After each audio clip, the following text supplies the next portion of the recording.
창세기 28장 10절부터 22절까지의 말씀입니다.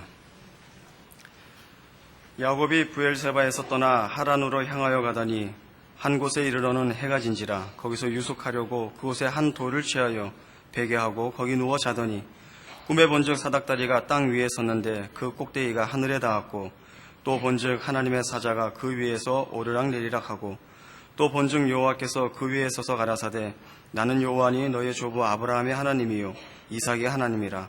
너 누운 땅을 내가 너와 내 자손에게 주리니 내 자손이 땅에 티끌같이 되어서 동서남북에 편만할지며 땅의 모든 족속이 너와 내 자손을 인하여 복을 얻으리라. 내가 너와 함께 있어 내가 어디로 가든지 너를 지키며 너를 이끌어 이 땅으로 돌아오게 할지라. 내가 내게 허락한 것을 다 이루기까지 너를 떠나지 아니하리라 하신지라. 야곱이 잠이 깨어 가로되 여호와께서 과연 여기 계시거늘 내가 알지 못하였도다. 이에 두려워하여 가로되 두렵도다 이곳이여 다른 것이 아니라 이는 하나님의 전이요 이는 하늘의 문이로다 하고, 야곱이 아침에 일찍 일어나 베게 하였던 돌을 가져 기둥으로 세우고 그 위에 기름을 붓고 그 이름을 베델이라 하였더라. 이 성의 본 이름은 루스더라. 야곱이 소원하여 가로되 하나님이 나와 함께 계시사 내가 가는 이 길에서 나를 지키시고 먹을 양식과 입을 옷을 주사 나로 평안히 아비 집으로 돌아가게 하시오면 여호와께서 나의 하나님이 되실 것이요 내가 기둥으로 세운 이 돌이 하나님의 전이 될 것이요 하나님께서 내게 주신 모든 것에서 10분의 1을 내가 반드시 하나님께 드리겠나이다 하였더라. 이 창세기 28장에는 야곱이 에서를 피하여 이제 그 외삼촌 라반에게로 피난 가는 그 상황이 일어납니다. 가는 도중에 한 곳에서 잠을 자다가 꿈에 하나님을 만나고 하나님의 복된 약속을 받으며 서원하고 그곳 이름을 베델이라 짓는 이 유명한 사건이 소개되고 있습니다. 기억할 것은 이것은 결단코 야곱이 하나님을 찾은 것이 아니고 하나님이 야곱을 찾아온 사건이며, 야곱은 지금 어떤 모양으로든 하나님 앞에 복을 받을 만한 위치에 있지 않은 상황에서 하나님 앞에 복을 받고 있다는 사실이 가장 중요합니다. 그는 형을 속이고 아버지를 속이고 도망가는 중이고, 그는 정신없이 잠을 자고 있다가 하나님을 만난 것입니다. 하나님은 그를 만나시되 그의 잘못에 대한 꾸중은 언급이 없으시고 그의 선조들에게 했던 약속을 반복하여 확인하는 복된 약속들로 야곱을 만나 주십니다. 우리는 이 사건을 통하여 기독교에서 말하는 복음, 구원, 신앙이라는 것이 어떻게 하나님만을 이유와 근거로 하고 있는가 하는 것을 거듭 다시 확인하게 됩니다. 일반적으로 생각할 때 종교라는 것은 더 많은 힘을 기울여 신을 감동시키는 것이라 이렇게 사람들이 본성적으로 종교를 이해합니다만, 성경이 말하는 기독교된 신앙의 본질은 어떻게 하나님이 먼저 그의 자비와 은혜와 긍휼을 따라 우리 못난 인간들을 찾아오셔서 우리의 항복을 받아내시는가 하는 데 초점이 있음을 강조하고 있습니다. 하나님께서 이렇게 우리에게 찾아오사 우리에게 복된 약속을 하시는 이 내용들은, 예를 들면 15절에 보는 바와 같이 내가 너와 함께 있어 네가 어디로 가든지 너를 지키며 너를 이끌어 이 땅으로 돌아오게 할지라. 내가 네게 허락한 것을 다 이루기까지 너를 떠나지 아니하리라. 이것들은 다 분명히 서술에서 보시다시피 하나님의 의지에 가득 찬 묘사들입니다. 그렇죠? 내가 복을 주고 내가 네게 이런 복된 약속을 하고 그리고 그것을 내가 이루고야 말겠다라고 확인하고 계십니다. 이런 일들은 우리 모두에게 사실은 복음이 됩니다. 왜냐하면 우리는 일반적으로 우리가 이해하는 종교적인 그런 이해에서 신을 감동시켜서 그 보상을 받아내는 그런 방법으로는 복을 받기에 적합하지 않은 존재들이기 때문입니다. 우리는 고매하지도 않고 혹 고상한 생각을 해도 지켜낼 힘이 없는 자들입니다. 우리 모두가 기독교가 말하는 이 복음에 대하여 항복하는 것은 하나님이 당신의 진실하심과 은혜로우심을 근거로 하여 우리에게 복을 약속하셨다는 사실이 우리에게 복음이지, 하나님께서 이만저만한 조건을 제시하여 우리로 하여금 결단을 요구하며 우리로 하여금 합격선에 들 것을 요구했다면 우리 중에 그 복을 받을 자는 하나도 없습니다. 저는 조금 가능성이 있을지 모르지만 여러분은 어림도 없다는 것을 여러분 스스로 아실 것입니다. 로마서 10장에 가보십시다. 제가 한 이런 식의 표현이, 이런 식의 내용이 성경에 어떻게 확인되어 있나 봅시다. 신약성경 253페이지 로마서 10장 9절입니다. 내가 만일 내 입으로 예수를 주로 시인하며 또 하나님께서 그를 죽은 자 가운데서 살리신 것을 내 마음에 믿으면 구원을 얻으리니 사람이 마음으로 믿어 의에 이르고 입으로 시인하여 구원에 이르느니라. 성경에 이르되 누구든지 저를 믿는 자는 부끄러움을 당하지 아니하리라 하니 유대인이나 헬라인이나 차별이 없음이라. 한 주께서 모든 사람의 주가 되사 저를 부르는 모든 사람에게 부유하시도다. 누구든지 주의 이름을 부르는 자는 구원을 얻으리라. 이 9절에서 13절에 이르는 이 내용은 분명히 결단을 촉구하며 조건으로 삼기에 충분한 그런 요구들입니다. 누구든지 주를 믿으며 주의 이름을 부르면 구원을 얻을 것입니다.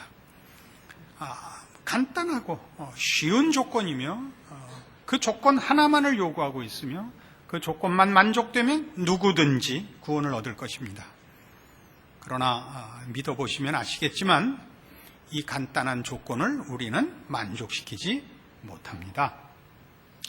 만족시킬 수 있다고 생각하시는 이들은 행복한 사람이며 아직 다 모르는 사람입니다.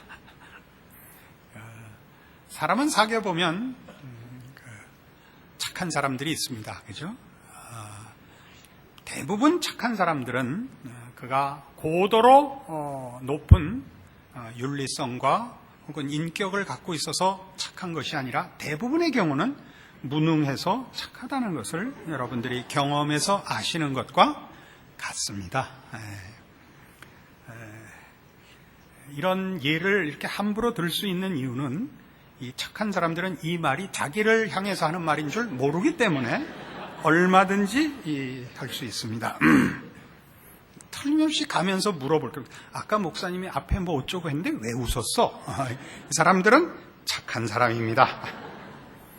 이 누구든지 주의 이름을 부르는 자는 구원을 얻으리라. 다음에 뭐라고 연결되냐 하면 14절 그런즉 저희가 믿지 아니하는 일을 어찌 부르리요? 믿어야, 알아야, 소원해야 고백을 하죠. 그죠? 듣지도 못한 일을 어찌 믿으리요? 듣지도 못한 일을 어찌 부르리요라는 것은 이 복음이 조건이라고 우리 얘기를 합시다. 이 조건이 우리로부터 출발한 것이 아니라는 얘기입니다. 외부로부터 왔다는 것입니다. 들어서 믿는다는 것은 이 정보가, 이 내용이 우리가 만든 것이 아니며 우리 안에서 자생적으로 출발한 것이 아니고 외부로부터 온 것이랍니다. 듣지도 못한 일을 어찌 믿으려? 전파하는 자가 없이 어찌 들으려? 그럼 누군가 와서 말해줄 거 아니야. 그 누군가는 지가 만들어서 온 게 아니라 누가 보냈다는 거죠. 이 전파하는 자, 와서 말해준 자는 그 스스로 깨우쳐서 자기가 만들어서 온 자가 아니라 15절 보내심을 받지 아니하였으면 어찌 전파하리요? 그러니까 그도 누구의 보냄을 받아 누가 가르쳐줘서 누가 그 말을 넣어줘서 그걸 옮겨준 사람에 불과하다는 겁니다. 기록된 바 아름답도다 좋은 소식을 전하는 자들의 발이여함과 같으니라. 무슨 얘기인지 아시겠죠? 모든 시작은, 근원은 기독교에서 얘기하는 믿음, 소망, 복, 운명, 구원, 이건 모두 다 하나님으로부터만 출발하고 하나님만이 만드신 것입니다. 전체 분위기를 생각해 보십시오. 이 창세기라는 분위기 말입니다. 창세기의 전체 분위기가 시작부터 무엇이었나요? 하나님께서 그의 형상대로 우리를 만드시고 복 주셨는데 우리가 범죄하여 우리의 복과 생명의 근원인 하나님으로부터 스스로 자신을 끊어 심판과 파멸과 비극의 운명을 자초해서 죽음밖에 남은 게 없었습니다. 거기에 이 비참한 인류의 운명에 하나님이 구원을 주시려고 개입하신 사건이 아브라함을 부르신 것이요, 이삭을 부르는 것이요, 지금 야곱에게 나타나시는 하나님 아닙니까? 우리가 하나님께 무엇을 먼저 소원하여 하나님께 어떤 조건을 제시하여 이 복을 받고 있는 것이 아니며, 하나님도 오셔서 이렇게만 하면이라고 그 두 번째 기회를 제공하고 있는 것이 아닙니다. 하나님은 그의 구원을, 정해놓은 구원을, 그분이 가지시는 목표를 이루기 위하여 시작하고 계시는 것입니다. 그래서 로마서 11장 33절에 이런 성경의 설명까지 있습니다. 깊도다 하나님의 지혜와 지식에 부요하며 그의 판단은 측량치 못할 것이며 그의 길은 찾지 못할 것이로다. 누가 주의 마음을 알았느냐? 누가 그의 모사가 되었느냐? 누가 주께 먼저 드려서 갚으심을 받겠느냐? 이 말 아시겠죠? 35절. 누가 주께 먼저 드려서 갚으심을 받겠느냐? 어떻게 하나님께 우리가 먼저 상 받을 일, 복 받을 일, 구원 얻을 일의 이유를, 원인을, 조건을 먼저 만들어서 하나님이 거기에 대하여 보상하게 하겠느냐? 이런 뜻입니다. 하나님만이 이유시고 원인이십니다. 우리는 은혜로 이 구원을, 이 믿음을, 이 운명을 허락받습니다. 이것은 하나님만이 이 일을 하실 수 있고 하셨고 이루실 것입니다. 이것이 우리가 믿는 기독교 신앙의 가장 중요한 그 본질입니다. 그래서 다시 본문에 돌아가 보시면, 그래서 이 일로 인한, 즉 하나님께서 야곱을 만나시고 하신 이 복된 약속들로 인하여 야곱의 반응이 지금 얘기한 것을 거듭 확인하는 사실을 우리가 거기서 살펴볼 수 있습니다. 18절 봅시다. 창세기 28장 18절. 야곱이 아침에 일찍 일어나 베개하였던 돌을 가져 기둥으로 세우고 그 위에 기름을 붓고 그곳 이름을 베델이라 하였더라. 이 성의 본 이름은 루스더라. 야곱이 소원하여 가로되 하나님이 나와 함께 계시사 내가 가는 이 길에서 나를 지키시고 먹을 양식과 입을 옷을 주사 나로 평안히 아비 집으로 돌아가게 하시오면 여호와께서 나의 하나님이 되실 것이요 내가 기둥으로 세운 이 돌이 하나님의 전이 될 것이요 하나님께서 내게 주신 모든 것에서 10분 1을 내가 반드시 하나님께 드리겠나이다. 두 가지 소원을 합니다. 여기가 하나님을 섬기는, 말하자면 하나님의 전이 될 것이요, 성전은 솔로몬 때야 지어지니까 말하자면 예배 장소가 될 것이요, 그리고 11조를 바치겠나이다입니다. 무엇을 하면? 하나님께서 나와 함께 계시사 내가 가는 이 길에서 나를 지키시고 먹을 양식과 입을 옷을 주사 나로 평안히 아비 집으로 돌아가게 하시면 이렇게 하겠습니다입니다. 우리는 소원이라는 것이 자칫 오해돼서 순전히 인간이 가지지 못한 초월적인 능력을 가진 신에게 이렇게 일종의 타협을 하는 것으로 종종 오해를 합니다. 신이 좋아할 것을 주고 내가 원하는 것을 받아내는 것, 또는 신을 감동시켜서 내가 원하는 것을 받아내는 것. 우리 무속신앙 속엔 그렇죠. 무속신앙 속에서는 이 추운 겨울에 그 밤을 새워 치성을 드리고 우물물을 퍼서 그 얼음을 깨고, 어떻게 들어가서 얼음 깨고 다시 나와서 우물물을 펐는지 난 모르겠지만 뒤집어 써서 온몸이 고드름이 되는 걸 보고 신이 너무 놀라서 그만해라. 원하는 게 뭐냐? 이게 이제 지성이면 감천이다죠. 지금 성경이 얘기하는 소원은 전혀 그런 얘기가 아닙니다. 여기서 말하는 소원은, 야곱의 소원은 하나님이 한 약속을 근거하고 내용하고 있습니다. 약속이 뭐였죠? 15절로 다시 돌아가서 내가 너와 함께 있어 네가 어디로 가든지 너를 지키며 너를 이끌어 이 땅으로 돌아오게 할지라. 내가 네게 허락한 것을 다 이루기까지 너를 떠나지 아니하리라. 하나님께서 이 약속의 땅으로의 귀환을 약속하시되, 그것은 이 땅이 문제가 아니라 하나님은 약속의 성취로의 귀환, 우리의 인생이 어떻게 되고 그 삶의 정황과 그 삶의 여로가 어떻든지 간에 결국은 그 모든 여정을 하나님이 지키시며 하나님의 약속이 이루어지도록 인도하시며, 그리하여 마침내 하나님께서 약속하신 그 복의 자리에 그의 백성들은 예외 없이 도달하리라 하는 이 약속을 근거하여 야곱이, 하나님이 내게 참으로 그 하나님, 이 약속의 하나님이여 이 약속을 이루어 주시는 하나님이시라면 저는 하나님을 예배하며 하나님이 나의 주인이시여 나를 지키신 분이라는 것을 고백하고 증언하겠나이다. 여기가 하나님의 전이 되고 11조를 바치겠습니다 라는 표현으로 나와 있는 것입니다. 예를 들어 봅시다. 구약성경 474페이지 사무엘하 7장에 가시면 18절, 사무엘하 7장 18절 다윗의 기도가 나오는데, 이 다윗의 기도의 배경은 이겁니다. 다윗이 이제 나라를 튼튼히 세우고 주변 국가들을 다 안정시키고, 그리고 하나님 앞에 성전을 짓겠다고 소원을 합니다. 서원이 아니고 소원을 아뢰입니다. 하나님이 나단 선지자를 보내요. 너는 전을 짓지 못한다. 네 아들이 지을 것이라.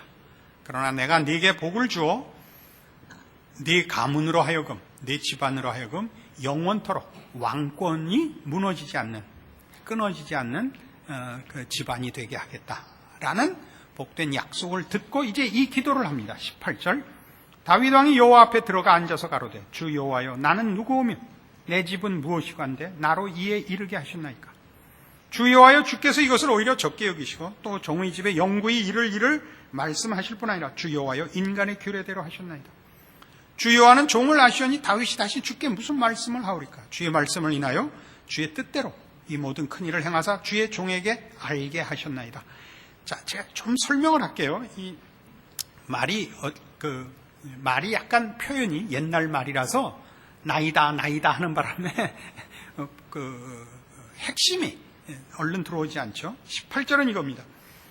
내가 다른 사람과 다를 것이 없는데, 다른 사람보다 더 별다른 것이 전혀 없는데 어떻게 해서 하나님은 나와 내 집안에게 이렇게 대접하십니까? 내가 하지 않으니 받지 못할 이런 큰 복을 약속하십니까? 19절 이렇게 복 주시고 여기까지 인도하신 것만으로도 너무나 놀라운데, 우리 집안으로 하여금, 우리 가문으로 하여금 영원한 왕권을 가지게 하신다니 놀란 위에 더 놀라고 할 말이 없습니다. 20절 주 여호와는 종을 아시오니 다윗이 다시 주께 무슨 말씀을 하오리까. 제가 누군지 제가 알고 하나님이 합니다.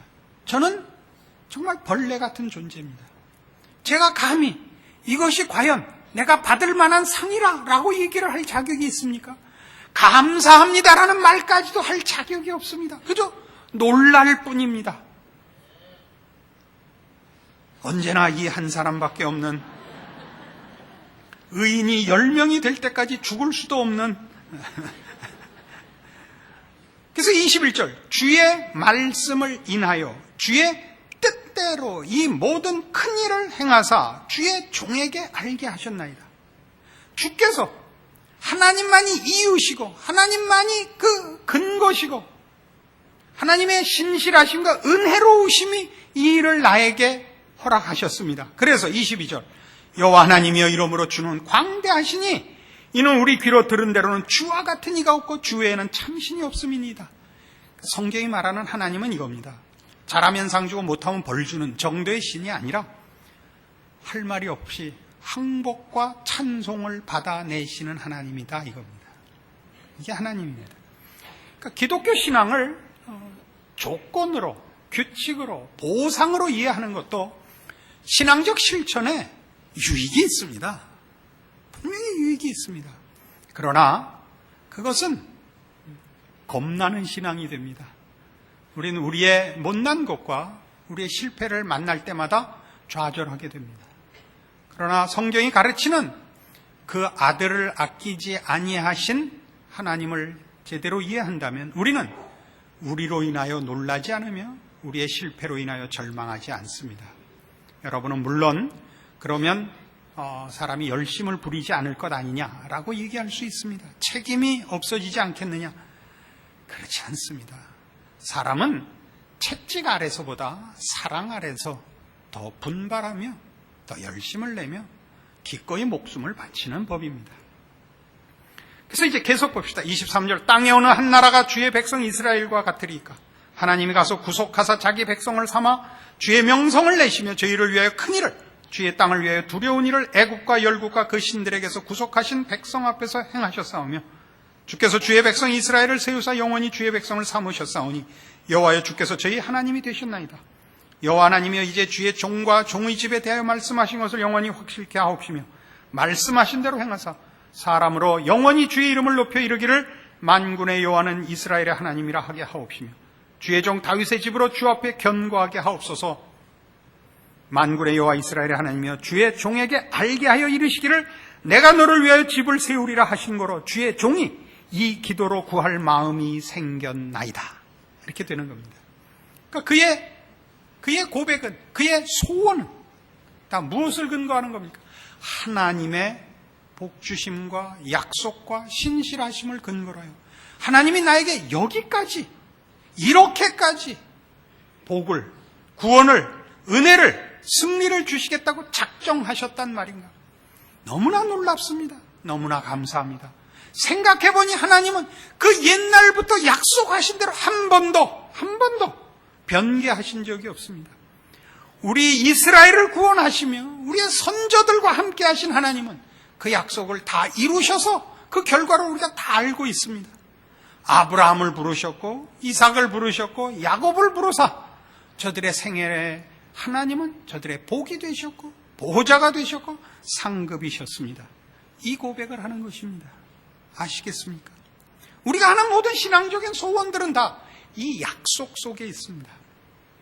하나님이 하신 약속은 복입니다. 그 복은 우리가 일반적으로 생각하는 자연인의 본성으로 생각하는 고통을 면하고 이웃 앞에 자랑하는 것 아닙니다. 이것은 거룩한 것이며 영에 속한 것이며 하나님의 신적 지혜와 능력으로 허락된 우리가 요구하는 세상적인 수준의 것을 훨씬 상회하는 영원한 영광의 복들인 것입니다. 말라기 3장에 가시면 1330페이지 구약성경 제일 끝자락에 있습니다. 말라기 3장 7절 11조에 관한 소원도 동일한 내용입니다. 동일한 원리요, 동일한 일관성을 가지는 신앙적 자세를 일컫는 것입니다. 말라기 3장 7절 만군의 여호와가 이르노라 너희 열조의 날로부터 너희가 나의 규례를 떠나 지키지 아니하였도다. 그런즉 내게로 돌아오라. 그리하면 나도 너희에게로 돌아가리라 하였더니 너희가 이르기를 우리가 어떻게 하여야 돌아가리까 하도다.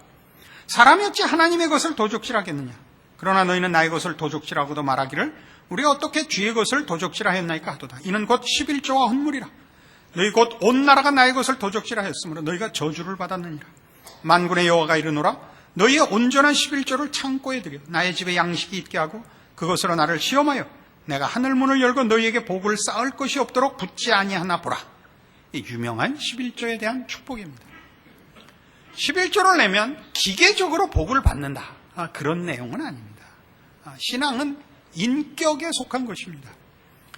물리적이거나 기계적인 것은 없습니다. 언제나 하나님과의 인격적 관계에서만 성립이 되며 결실이 됩니다. 이게 무슨 뜻이냐? 그 믿음이 어릴 때에는 하나님이 정말 창조주신가, 유일한 하나님이신가에 대한 확신이 없을 때는 하나님이 정말 11조 내고 돌아가면 10,000원 내고 돌아갔더니 주머니에 10만 원이 생기는 일이 생깁니다. 정말 생깁니다. 보진 못했지만 보통 우리 많은 사람들이 11조의 축복을 얘기하고 있고 사실입니다. 그러나 이런 일은 하나님을 배워가는 초보 단계에서 드러나고, 거기서 이제 조금만 더 신앙이 진전되면 그런 식으로는 하나님이 하시지 않습니다. 기계적인 신앙이 될까봐 그러죠. 주술적 신앙이 될까봐.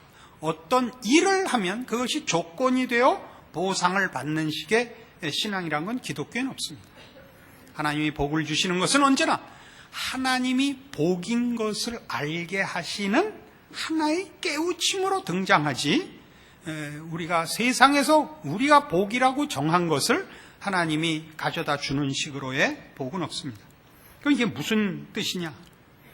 11조란 야곱에 의하면 하나님께서 나로 하여금 내가 다니는 모든 이 피난길에서 먹을 것과 입을 것을 주사 순탄하게 다시 아비 집으로 돌아오게 하시면 이라는 하나님의 약속을 확인하는 과정에서 등장합니다. 그러면 내가 가진 것에 10분의 1을 바치겠습니다. 무슨 얘기죠? 하나님이 과연 내 인생을 지키고 나의 필요를 채우셨습니다를 내가 증거하겠습니다. 고백하겠습니다. 거든요. 그러니까 11조라는 것은 우리의 신앙의 한 고백입니다. 하나님이 내 필요를 충분히 채우시는 분이라. 나에게 진정 필요한 것들의 주인은 하나님뿐이시라를 고백하며 증언하는 행위가 11조입니다. 그건 마치 우리가 주일을 성수하는 것과 같습니다. 이 주일을 성수함으로 우리는 하나님이 엿새 만에 천지를 지으시고 일회째 되는 날 쉬셨다라는 창조의 고백을 하며 우리 주께서 우리를 위하여 이 땅에 오사 십자가를 지고 죽으시고 안식 후 첫날, 그러니까 오늘 주일 날 부활하셨다를 기념하여 하나님이 온 우주의 유일한 주인이신 것과 우리를 사랑하사 그 아들을 주신 우리 아버지신 것을 고백하는 신앙적인 행위요, 증언이요, 실천인 것입니다. 야곱의 이 고백들은 다 오늘날 우리로 하여금 하나님께서 우리의 모든 필요시며 충분한 아버지신 것을 확인시켜주는 고백입니다. 여러분 모두에게 신앙적인 충분한 만족이 없다면 여러분은 지금 여러분이 소원하는 것과 하나님이 주시는 것 사이에 내용에서 차이가 있을 수 있고 시간적으로 차이가 있을 수 있습니다. 그러나 오늘 우리가 꼭 기억해야 할 이 창세기 28장 15절에 있는 이 말씀, 제가 다시 보죠. 내가 너와 함께 있어 네가 어디로 가든지 너를 지키며 너를 이끌어 이 땅으로 돌아오게 할지라. 내가 네게 허락한 것을 다 이루기까지 너를 떠나지 아니하리라. 라는 말씀이 아브라함에게 실현됐고 이삭에게 실현됐고 야곱에게 실현된 것을 근거로 하여 모든 우리 성도들이 동일한 항복과 고백으로 실현될 수밖에 없는 온 우주와 역사와 모든 인생의 운명을 쥐고 계시는 우리 하나님 아버지의 약속이신 것을 우리 믿음의 가장 중요한 근거로 확보해야 하는 것입니다. 우리는 더 큰 증거를 가지고 있죠. 로마서 8장, 우리는 아브라함과 이삭과 야곱이 가졌던 그 인생으로 확인된 하나님의 신실하심과 은혜로우심 보다 더 큰 증거를 갖고 있죠. 어떤 증거요? 로마서 8장 35절 신약성경 251페이지. 누가 우리를 그리스도의 사랑에서 끊으려? 환난이나 곤고나 핍박이나 기근이나 적신이나 위험이나 칼이랴. 기록된 바 우리가 종일 주를 위해 죽임을 당케 되며 도살할 양같이 여김을 받았나이다 함과 같으니라. 그러나 이 모든 일에 우리를 사랑하시는 이로 말미암아 우리가 넉넉히 이기느니라.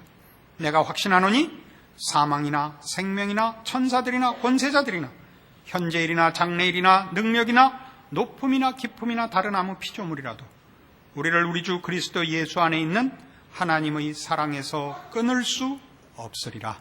아멘. 이것이 모든 성도들의 신앙의 근거요, 확신의 토대요. 우리가 우리를 포기해도 우리를 포기하시지 않는 하나님의 영원하신 사랑으로 무장한 성도들의 자랑인 것입니다. 기도하십시다. 하나님 아버지 은혜를 감사합니다. 하나님은 우리 아버지십니다. 우리보다 우리를 더 사랑하시며 우리를 위하여 그 아들을 보내주신 우리 아버지십니다. 오늘 우리가 우리에 대하여 한숨 짓는 일이 있습니까? 우리의 믿음에 대하여 흔들리는 부분이 있습니까? 나를 쳐다보지 말고 이 신실하신 하나님을 쳐다보며 그 약속과 은혜를 따라 무한하신 사랑을 이루기 위하여 내 죄를 짊어지고 골고다 십자가에 못 박히신 예수를 기억하게 하옵소서. 우리의 믿음은 우리에게서 나온 것이 아니요 이 신실하신 하나님에게서 나온 것임을 기억하는 참된 믿음으로 이제 다시 주를 바라보고 우리의 지금의 형편이 어떠하든지 간에 네가 어디를 가든지 내가 너를 지키고 너를 인도하여 이 땅으로 돌아오게 할지라. 내가 네게 약속한 것, 허락한 것을 다 이루기까지 너를 떠나지 아니하리라.